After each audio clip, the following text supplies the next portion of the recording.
How well do you know the Void Hunters? Maybe you don't even know what I'm talking about right now. That's okay, because in this video I'm going to explain the Void Hunters of Zenless Zone 0. This will be part 1 in a 2-part series on this highly talked about topic.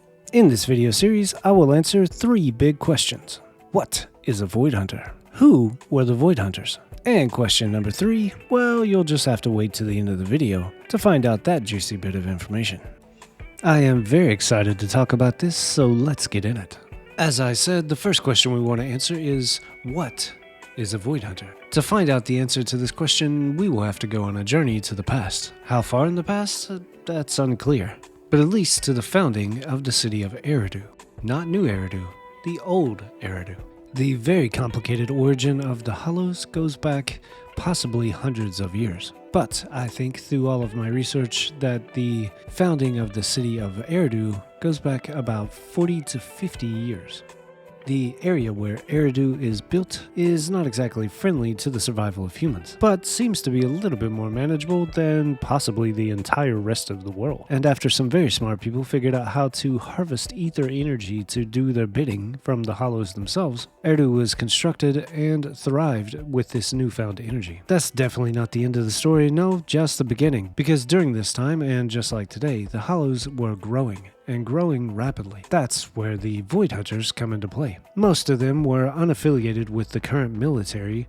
They instead were citizens with a purpose, a big purpose, to make it possible for life to exist. But to do that, they had to do some really incredible things related to the Hollows. We'll get into their individual stories in just a moment, but for now, it needs to be said that Void Hunter is just a title given to someone by the King of Old Eridu? I'm unsure about exactly how kingly this person may have been. I think that may have also just been a title for ruler or leader of the civilization that would eventually become Eridu.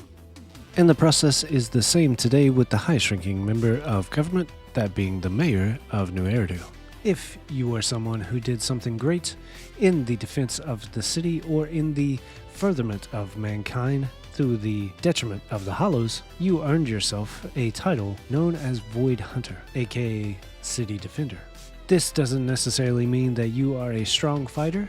Pushing back ethereal progress and hollow progress was one quick way to earn this title, but not the only way. If you had a genius mind that benefited humanity in a big way, that also earned you the title, such as Joyous, who was the father of hollow navigation, or Professor Archie, who was the godfather of the knowledge of everything Hollows. He figured it all out, and then relayed that information to people to carry on their shoulders and create ways of dealing with the Hollows. Yes, I know his name is RK or something like that, but I like to call him Professor Archie. It's way more cute that way. Speaking about the professor, who is maybe still alive, more about that later in the video. So, to complete this thought, let's put ourselves in the shoes of the heroes that would eventually become the Void Hunters. During the time period of the birth of the city of Eridu, Hollow Zero and all the companion hollows nearby are running amok. Construction on the city hasn't even started. Something big needs to change or humanity is doomed. In that desperate moment, heroes emerged, 7 of them in fact. They took up arms against the ethereals of the Hollow, the super massive strong ethereals, I might add. It seems like ethereals were much stronger back then, I don't know. While others in the group put their minds to work in overtime, and together they figured out a manageable system to deal with hollow expansion and ether extraction. Their heroic deeds were literally the catalyst for human survival. Such big tasks deserve big titles. Therefore, they were crowned the Void Hunters, the City Defenders, so that everyone knew how great they were. But of course, work wasn't done, and they continued for the rest of their lives to be City Defenders and earn the title given to them. I believe that the majority of the Void Hunters are dead at the current time during the game. Yes, I mean majority, and this is a good time to segue into what we know about the individual lives of each of the Void Hunters of legend. Question number 2 of this video, who were the Void Hunters? Because at this time not much is known about them, let's just start randomly and work our way through. First, we have the Sword Master. She is a 3rd generation head of the Hoshimi family and the one who took down the Exaltist Overseer, aka Big Boss Massive Ethereal of Hollow Zero. She is the direct descendant of a current agent in the game named Hoshimi Miyabi. I'm sure you're familiar. The entity inside of Miyabi's sword had this to say about the Swordmaster.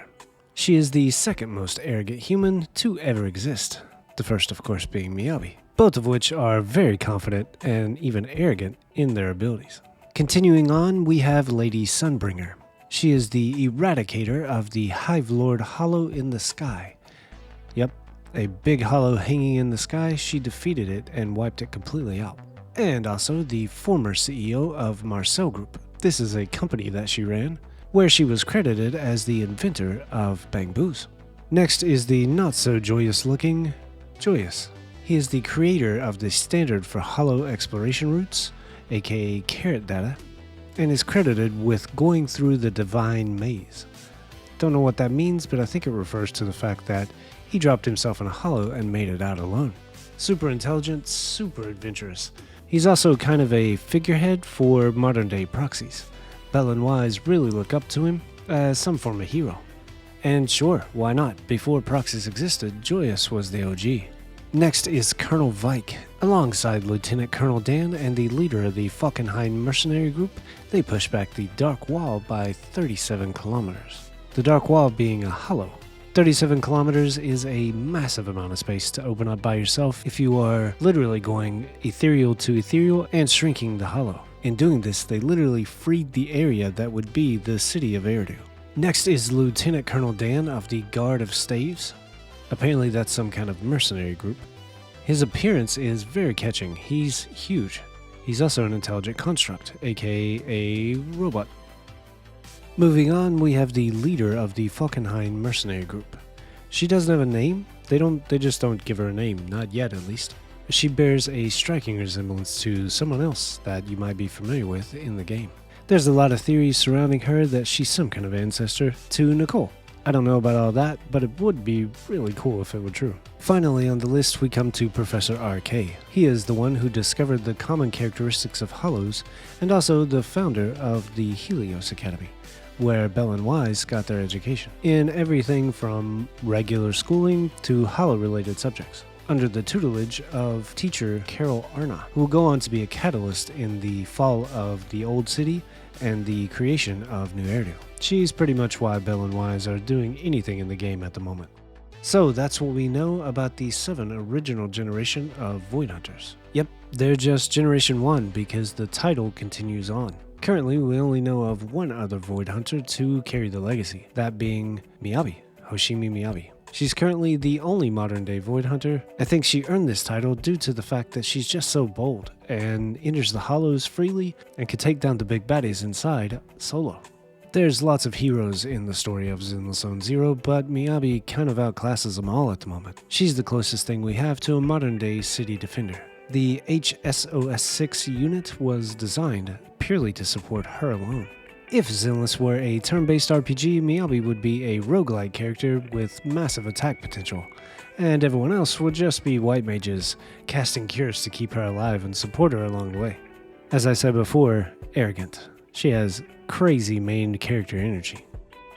Hey, if you've made it this far into the video, you obviously enjoy my nerdy rants about Zenless Zone Zero, so hit that subscribe button. There's lots more to come, and I wouldn't want you to miss anything I've got planned for the future of this channel.